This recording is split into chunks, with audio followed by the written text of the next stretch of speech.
So I'm here today with Matt Coatney. He is a C-level technology executive, award-winning author, podcaster, and TED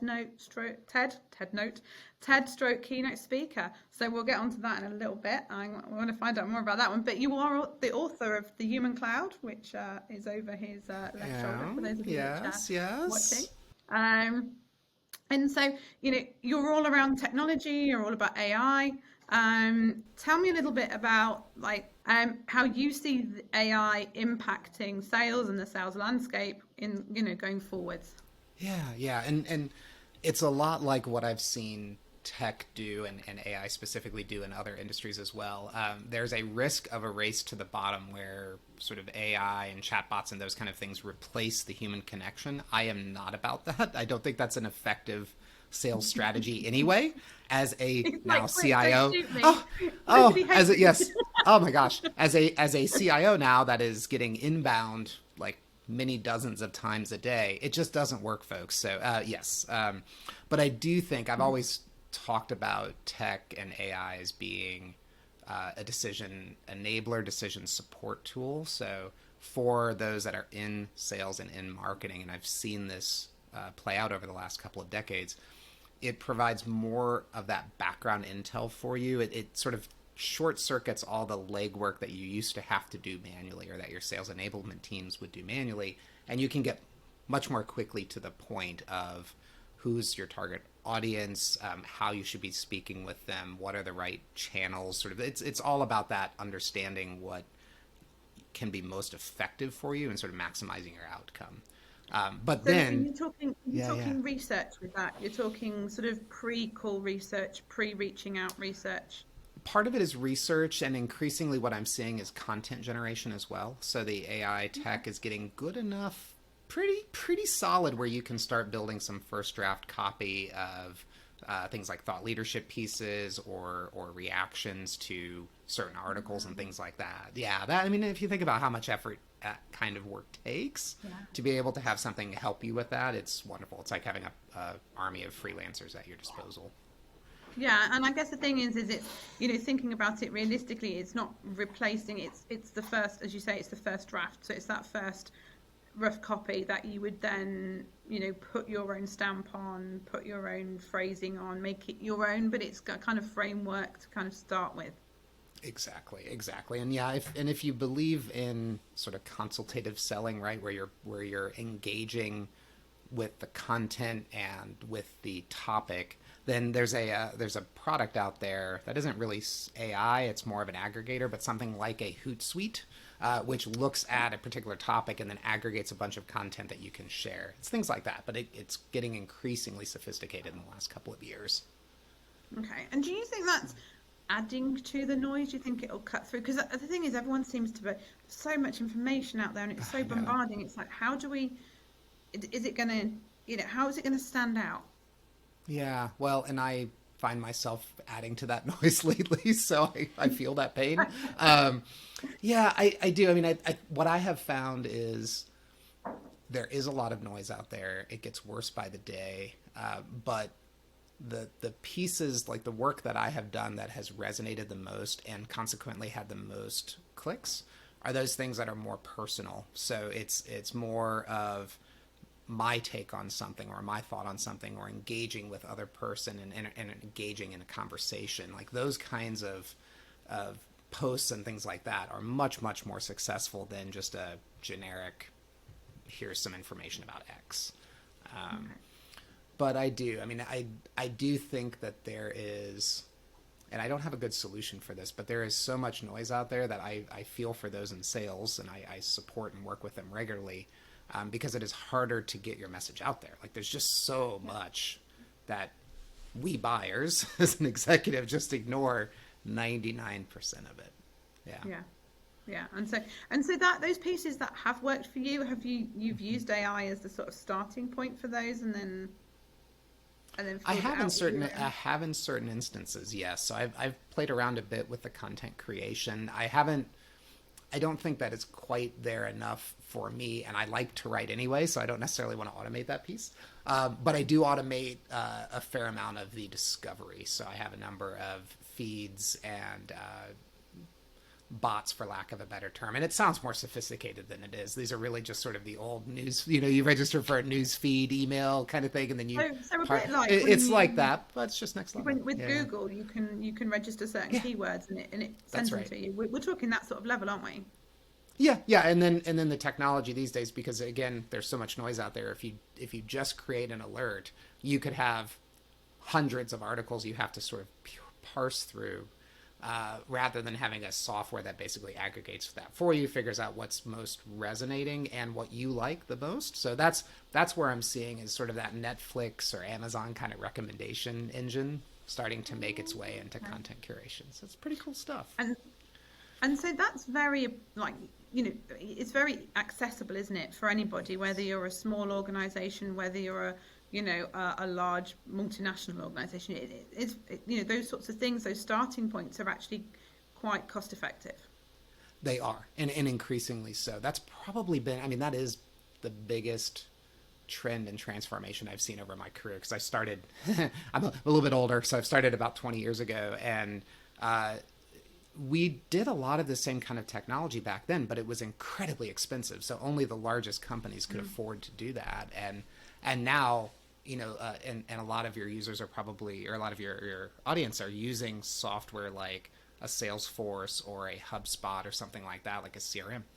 That's building AI right into. So you're finding these tools that you are already using, or ones that you can pick up off the shelf for a couple $100s. You can use AI, so it's becoming much more accessible. Yeah. So a sort of like little top tips, like entry level stuff. What would you say? Hey guys, check out. What would be your kind of, putting you totally on the spot? But what would you say? Check these out, because the guys which normally tune into this, we do have Salesforce people who are professional salespeople, but a lot of them are the business owners who sell as part of their role, sometimes not overly enthusiastically, and so they are potentially one person or a very small team, and so that resource on human resource is quite tight. So what could help them out? What could help out those smaller businesses? Sure, yeah. So if you already own a tool like a CRM, like a HubSpot, check out and see what they're doing. Google it and find out what are they doing in AI. Do they have a chatbot? Those kind of things, because that's a good place to start, just to see what you've already invested in. But also, the challenge with naming some of these tools is that it's still a very frothy space, and there's a lot of churn. So there are some companies we even recommended in our book like 2 years ago that have gone under now. So I'll give you. What worries me with it. That's my concern, is that you can get very, you get institutionalized with the way it works, and then it goes. I was a big fan. I was a big fan of Wunderlist. Okay. Yes. And then Microsoft took it over and they ruined it. And so that was it for me. Yeah, see? I was like, oh no, he's going to think that's a really lame Wunderlist. But I was a big fan of it. I loved it. And then the functionality changed, and they made it very, I don't know, they made it very Microsoft. Corporate-y, Microsoft-y, Yeah, and it's such a shame, because then you're searching for that same thing again, aren't you? Yeah. So I will say there's classes of capability that are probably you can start just by searching for those and then seeing what's top of market right now. One of those is the research aggregators. I mentioned Hootsuite. I believe they're still around, but there are others like that basically what they do is they call social media feeds and give you recommended posts. So that's a good one. Calendar automation, we're all using Calendly these days and things like that. So there are increasingly those products that will do more of a sort of a back and forth, sort of a communication and outreach. It'll send an email and ask the person for their times, and it'll leverage automation that way, which is a little bit more of a personable touch. Because I use Calendly, and you can automate you can send out texts and stuff, and text reminders and things like that. Yes. Is Calendly the one that you would suggest for that, or is there these days? Yes. I loved one called X.AI that would actually have like an agent, like an email bot that would correspond, and it seemed very human, like an assistant was helping you schedule a meeting. And then they got bought and sunsetted the product. So boo.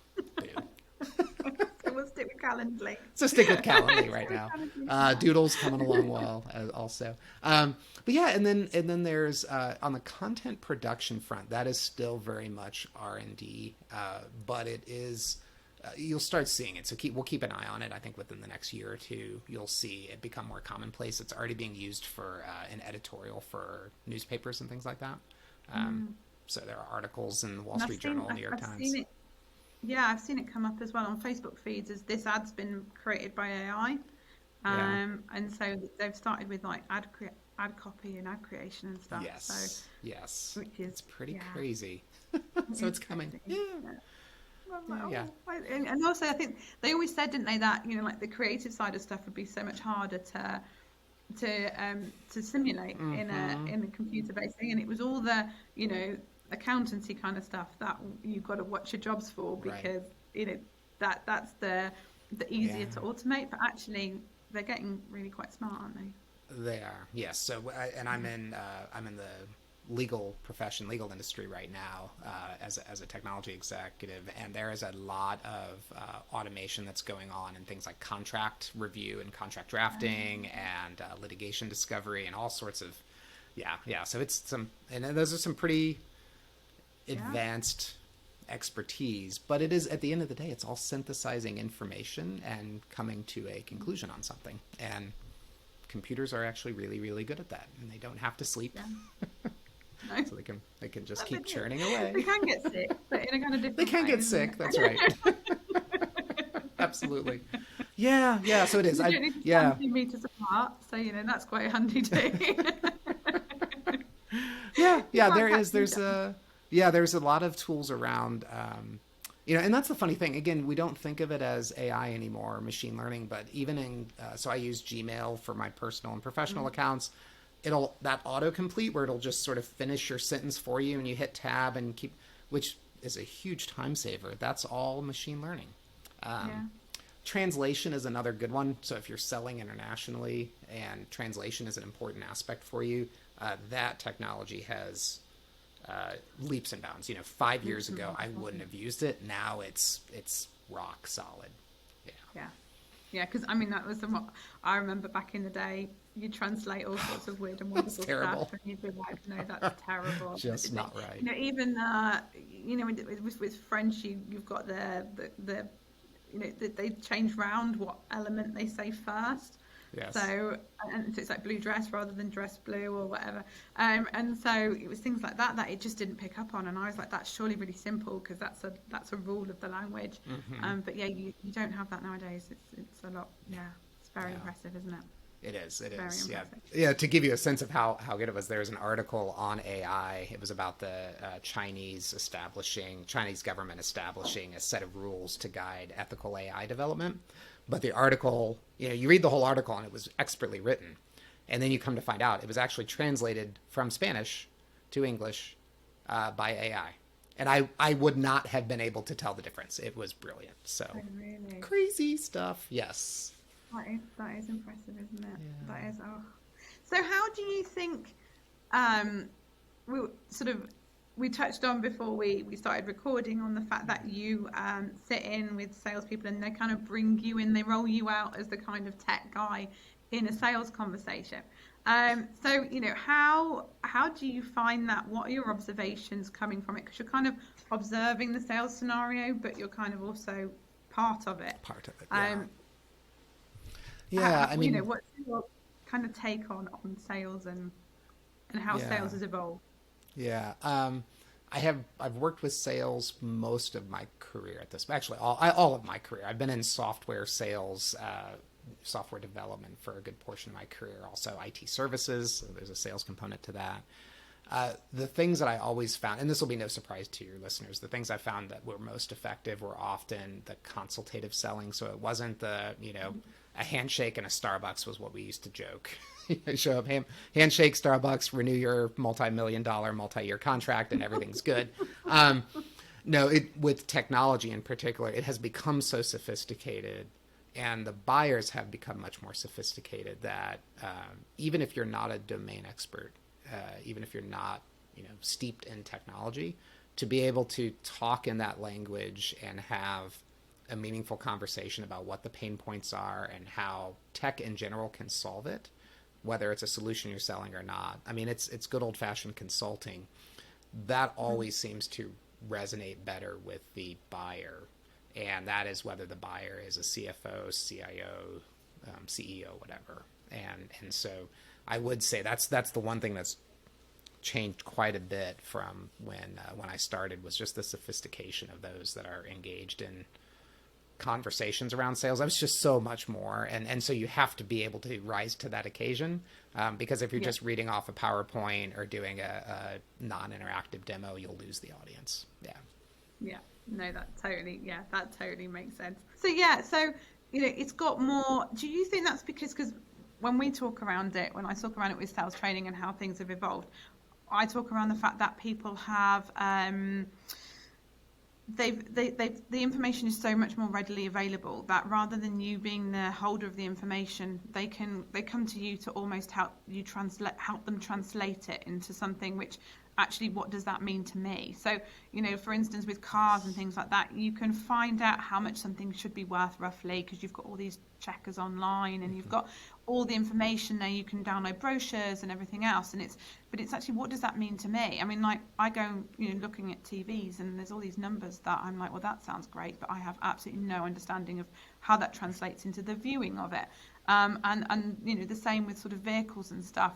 I feel like it's got a little bit more simple, particularly with electric cars and stuff. Right. They're not talking in horsepowers and quite the same anymore. But have you found that? Do you think that's where the changes come from? Is so much more information available to the buyer, and so really the salesperson's had to up their game, or what do you think's happened? Yeah, I do. I think a lot of it is, especially with more traditional services, is that it's a known quantity now. So if you take any kind of technology that's been around for a while, storage or compute or whatever, even cloud, which is not so new anymore. We all sort of know what it's about. We know what the options are available. We have access to all of that information, and generally, I think as the workforce has aged, and this is compliments at least in the U.S. of the whole baby boomer generation. I'm not a spring chicken, as they say, but I am the youngest in my peer group, typically by about 10 to 15 years. Wow. So lots of experience, and I think people have just been around the block. They've seen everything, and so yes, I do think that there is a fair amount of that sort of lessening of the information disparity. And what I have found is what's still is the case is there is opaqueness around pricing and enterprise software, which is the space I live in. So we have a general idea about what other organizations might pay for something, but we know that there's a gap there, and then also we're eager for understanding what peers are doing. So that's where I think salespeople can really help connect. So it's almost a bit more market researchy, isn't it? It's helping you to understand what's going on the sort of ground level, user level. It is. And I will say the sales folks that I interact with that I think do that well do it in a very much it's back to your point about selling without sleaze, right? It's a comfortable conversational kind of way. It's not an obvious dangling of a sales carrot, but I have worked with salespeople. They're like, well, let me tell you what your competitor's doing. And it's this like hushed tone, and it's like, oh, this is all sensitive information. I'm like, I know you're telling everybody the same information. You don't have to pretend. So that is one of the things too. I would say is a lot of executives these days, I think, have worked with sales groups in their past, so they know a lot of the tricks. The tricks don't work. Yeah. So be authentic, be natural, have the conversation. Yeah. Yeah, and I think that's the thing is people are getting smarter, the false scarcity and things like that. And actually one of my sort of little prompts to sort of ask you is around, where does I'm always very much like sleaze is a bit of a chilly scale. And so it's like, what do you perceive? What's your definition of sleazy? What have you seen people do that you've thought, that was really painful? So you've just given an example there of somebody being like, oh, do you know what your competitors are doing in kind of hushed tones? Like, where does kind of sleazy fit for you? Yeah, I'll give you a couple of fun examples because I've seen it firsthand in my new role. I've been in a new role for about 6 months, and all of a sudden, like, the floodgates opened, and I've just gotten inbound is like, it's literally 50 or 60 a day. the things that are, yes, so some of the things when you show up to the first conversation with someone and they're like, hey, I just bought your book. And it's like, okay. I'm like, I appreciate that, but obviously a ploy in. Like, it wasn't a natural transition to that. You haven't read it. You have no idea what it's about. That's a good I bought one. it. Yeah, I bought it. Sending sending tchotchkes or food and beverage and all that kind of stuff. Again, it's out of context, right, Sarah? Like it's if we've established a relationship and then it's like, hey, I know I happen to like bourbon. I'm near Kentucky in the U.S., so you gotta like bourbon. After like 6 months of engaging and having the conversation, and someone's like, "Yeah, I found this really nice small batch. It's really great. You probably haven't heard of it. Here, have a bottle." Like that's a little more authentic. Yeah. Yeah. Whereas, here you go. Here's some sweets that I don't even know that you like, but you're supposed to be Right. grateful for them. Yeah. Yes. And here's some knockoff champagne that costs $5. Yeah. Because we value you. We value you. Yes. Yeah. So I mean, I get it. But again, I think if it's personal and it's meaningful and it is in context, great. Yeah. I think the other thing too is, I don't know how to characterize it. Back to that conversation around, like, it is the earnest, if a salesperson can earnestly say and mean it, that I'm here to help you solve your problem. If we can solve it, great. But if we can't, I'm going to help you anyway, and I'm going to find something that does. Like that when it is authentic, it means so much. And that's how I've always sold, because I'm a consultant first and foremost. But it is, I will say, people, again, our sleaze detectors are up now after decades of doing this. Yeah. So if you're not genuine about that, don't even try, because you'll get called out like that. Yeah, that makes sense. And I suppose from your point of view, because I've worked with teams where the sales team would promise one thing, and then the tech guys would be like, and how am I supposed to deliver that? Like, this person has wanted, a round peg to fit in a square hole, and the sales guy that never happens. I get the sense. No. And that person, let's talk hypothetically. And that salesperson then is like, I've got the sale. Like, it's not my problem. I've kind of passed it on. Whereas I guess you're there in the conversation being like, hey, myself or the wider team are going to have to actually implement this. We're going to have to provide this solution. So I guess from your point of view, that there is much more emphasis on the deliverable and how realistic that deliverable is. It's a great question, because I have sat on both sides of that conundrum. And two things. One is that I do think that sales organizations have to set up the incentives such that the success of an implementation carries as much weight and incentive and income as the sale. Yeah, because yes, and it rarely is, and it leads to that kind of dichotomy. So, but I know, like, IT in particular, or engineers, like, we want to say no to everything. Like, if the product doesn't do exactly, like, if we don't sell exactly what it says, then no, we can't do it. I mean, we have to be realistic. Like, we're a business, and I always tell my teams, we're a business. We have to generate revenue, and we have to generate profits. We don't want to do something stupid. So it's sort of like, is it within our core? Great, that's easy. My dog is snoring. Oh, that's awesome. I can't hear it. Wake up. He's like doing like a snore growl. I was like, this is a really good bit. Don't make me Does he do the like the dog dreaming where like his paws move, like he's chasing a squirrel? Yeah. I love that. We have 2 dogs. I come from I heard that one. Yeah. We come from a family of veterinarians, so we love animals. Yeah. Oh, you see, I wanted to be a vet. Yeah. Then a vet that I really respected was like, if you're that clever, then do something else because you'll make more money. And I was like, And then actually, I realised how customer orientated it was, and actually, those customers aren't going through a great time because the animal just comes to you when it's ill. So I was like, you know what, I can do without that. Every day of my life. It is tough. My dad was a veterinarian for 35 years until he retired, and like the relationships that he built with his clients, like we would always travel as kids, and we would be like in Florida at Disney World, and he would see a client, Dr. Coatney, We were like, how is this possible? So yeah, very, very much a people business, despite it being an animal business. Yeah, but it's very people, isn't it? And Yeah, it's quite high stakes. It's quite emotional.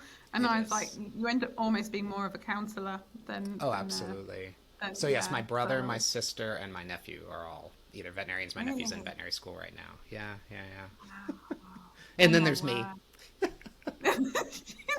I You went to go. I AI. was ready to go to vet school, and a week away from vet school I dropped out to go work at a software startup because I was like, Really? I think that's the path I want to go. Yeah, yeah. I do That's not regret it. interesting. I make a better That takes courage. I That take takes real courage to, because they must or have been like, what on earth? or stupidity. I know. One or the other. You're going to do what? I remember my Yeah. parents when I first got my corporate job, so I finished uni, and they were really pleased. I went to university, but we had a family business, and so it was well, Sarah's going to take over the family business, surely. I went to uni, Yes. and they were really pleased. They wanted me to go to uni, but I think the expectation was then you'd come home, Then take you over the come family back. business, Mm-hmm. and then I was like, I've got this corporate job, and they were like, oh. And you could tell their face, they were really happy, but they were really happy I was happy. They were like, Yes. well, if that's Yes. what you want. So, Yes. yeah, it was Well, very when I interesting. called my parents to tell them that, they were like, "Well, no, duh. Like you love that stuff. Go do that." Yes, it was not really a surprise to them. I thought it was a Oh, big, that's yeah. nice to know. All right. Well, we can, yeah, It's just like, thank God oops. you woke up in time. That's what they were thinking. Yes.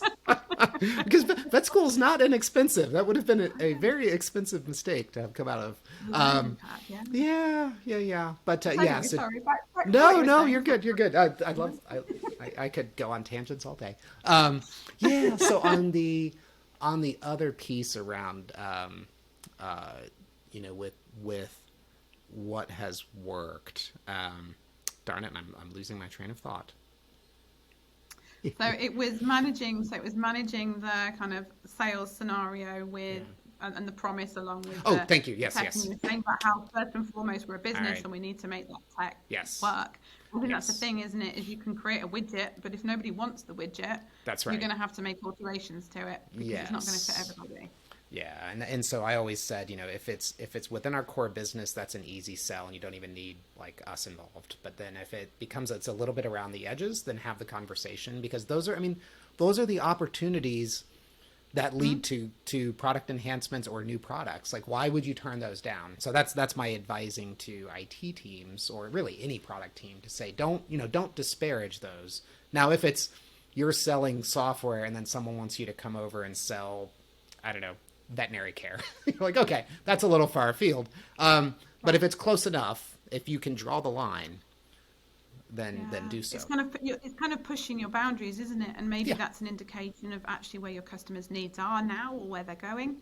Yes. And that could lead you to being, a trailblazer in that new tech, in that new approach, in that new product offering. Yes. Yes. And there is if having run a P&L before, the challenge with a lot of those conversations is it's an upfront investment, and you're not necessarily going to get the client to pay more for you to go to develop that. So if you're looking at it just on the surface of a P&L, you're like, ooh, no, okay, that deal doesn't make sense.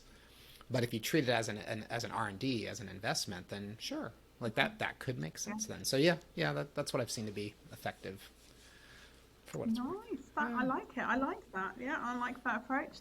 That fits for me. So as far as finding out more about Matt, how can they get more of Matt? How can they get more of that book that I can? You're almost blocking Yeah. it now. Actually, you need to shuffle. Gotta There you move. There we go. go. Yeah. So it's so LinkedIn. I'm on LinkedIn, very active. Apologies to those that get tired of hearing of me, but yeah. So it's just LinkedIn, Matt Coatney. And then the book. So the book is called The Human Cloud. It's all about future of work, freelancing, and AI, sort of all mashed together.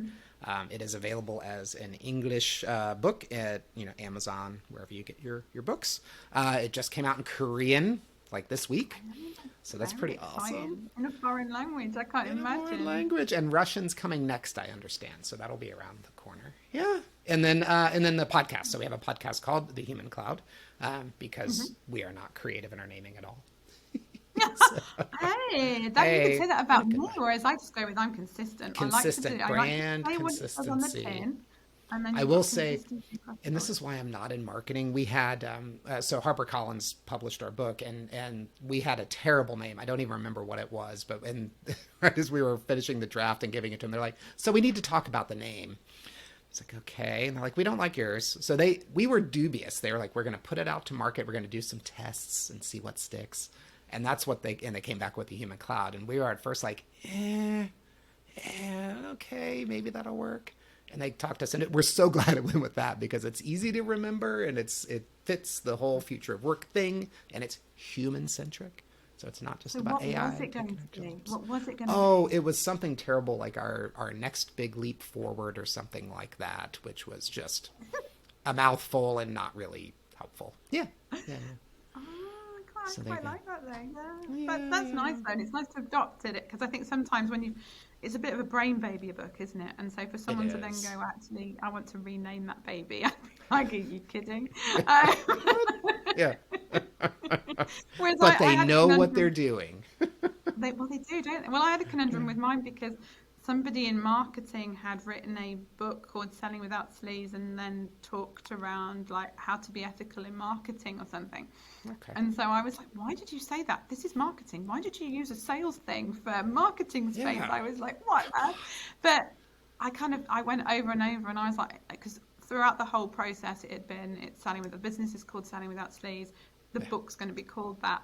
And when I kind of looked around it a bit more and they were like, it's not ideal, because I was like, well, there is a name, there is a book already with it, but it's, it's not ideal. But and they were like, oh, we really should look at a different name. And I was like, I just can't do it. I was like, look, I'm the only Sarah Jolley-Jarvis on the planet. They can just go off that if they have to. Easy to find. Easy to find.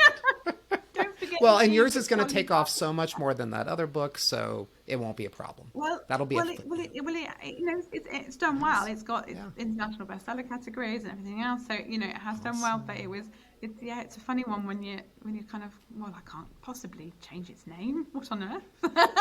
It'd be easy to have renamed one of my kids.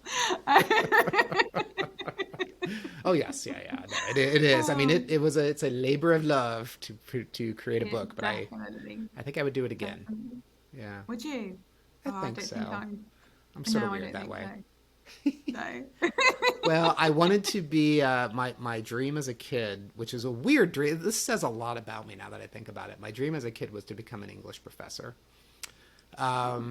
Don't know where that That came is from, but interesting. yeah. I always wanted to write a book. Well, now I've written a book. It's Oh, totally different than really? the book I would have imagined, but it's still a book. I did think about writing and learning to write, and I thought I know people who do short stories, Yeah. and so I was like, oh, that would be quite interesting. But yeah, I never expected to do one on like business and knowledge, and do you know what I Yes. mean? I always thought it'd be some sort of fiction, which to be fair, I'm not that creative when it Yes. comes to storytelling, so that would be terrible. But yeah, I don't know. Whenever you think book, you just think creative, don't you? Yeah. Yeah, Yeah. Well, there's I very will say, and interesting. that's my I think in every profession, like create people think I'm not creative, right? I'm not a creative type because they're not doing something that's like pop culture creative, but I've seen so much creativity and sort of artisanry in everything from sales to software development to product management. Like I think we sell ourselves short sometimes when we talk about creativity because again, it's Yeah, like back to solving it. You're solving a problem in a new and novel way. That's that's creative. Come creative. on, own it. That is Yeah, creative, isn't it? Yeah. yeah. No, it's a bit like sales. You see, it's hidden everywhere. Absolutely. Yeah. Well, it's been really nice to chat to you, Matt. We'll put the information on your podcast and where to find you on LinkedIn in the podcast notes. And I look forward to speaking to you again soon. Yes, very very soon. It was great to connect. Thanks, Sarah. Thank you. Thanks, Matt.